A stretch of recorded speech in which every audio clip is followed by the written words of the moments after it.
Hi everybody, I hope you're having a great day. In this video, I'm going to be covering The Last Ronin. Now, he made his very first appearance in an out-of-continuity miniseries titled Teenage Mutant Ninja Turtles: The Last Ronin – Wish for Death that began release in October of 2020. His real name is Michelangelo Splinterson, and he used to be the fun-loving youngest and smallest of the Teenage Mutant Ninja Turtles, who has now become a cold-blooded Ronin, or wandering samurai, who is obsessed with seeking revenge.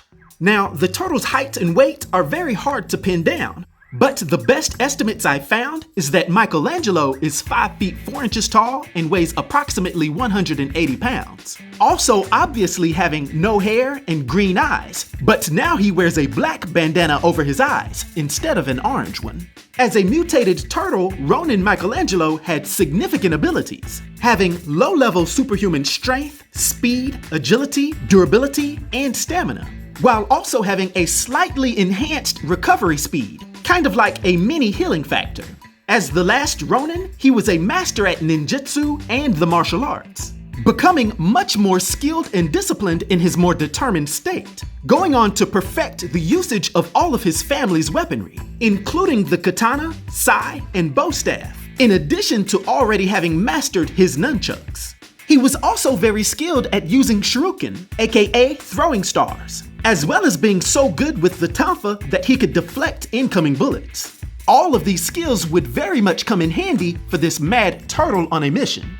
You see, Michelangelo ended up being the only survivor of an extermination attempt by the current Foot Clan leader, known as Oroku Hiroto. The typically carefree turtle would be massively affected by the death of his family, and would quickly mature into a more serious, calculating, and cold individual, taking on the sole mission of exacting revenge against their assassin, even to the point of becoming reckless with his own life.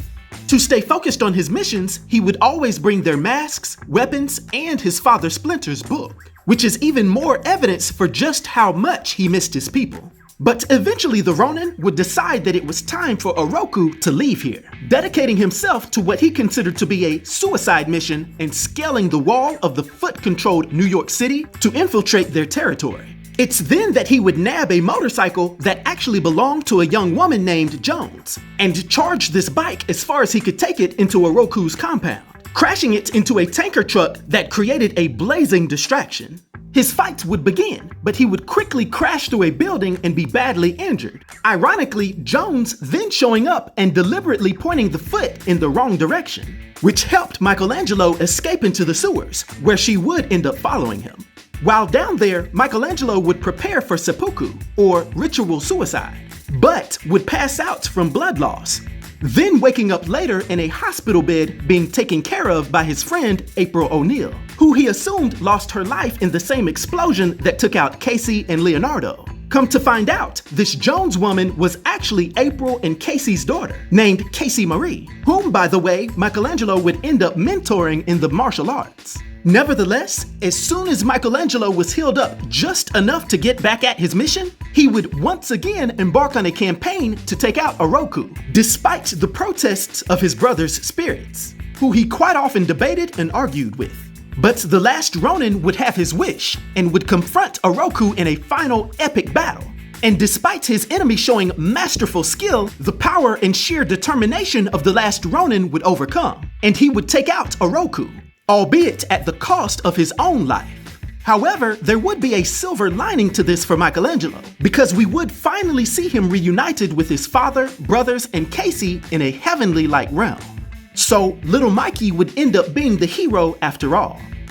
Now, for his powers and abilities and his influence on the TMNT universe, for my 1 to 10 rating, I'll give Michelangelo as the last Ronin a rating of 10, which is a legendary rating.